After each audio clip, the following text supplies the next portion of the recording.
नाज़रीन ये जलसा भी देख लें और इस शख्स को भी देख लें। ये आज 14 मई को कराची के अंदर दंगल लगेगा। आपको पता है क्या होने जा रहा है कराची के अंदर? कराची के अंदर मौलाना फजल रहमान आइंदा जो अपने सियासी नए अमल को वो बयान करने जा रहे हैं, क्योंकि इस टाइम मौलाना फजल रहमान को सैद पे करने की तमाम हदें पार की जा चुकी है। हर हवाले से उसके मुकाबले में मौलवियों को भी लाया गया और अब उसको जो है ना तनहा करने के लिए असम्बली में उसको भी फारिग कर दिया। अभी उनकी चंद सीटें रही हैं।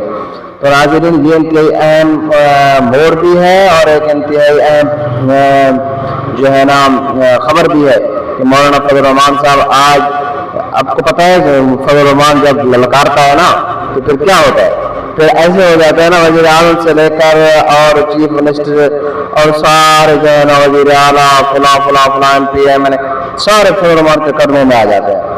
तो भाइयों ये एक इंतहाई अहम मोड़ है, आपने इसके ऊपर नजर रखना है। आज के जलसे को देखना है, अपने चैनल को भी सब्सक्राइब कर देना है। हम आपको तमाम जलसा नहीं दिखाएंगे।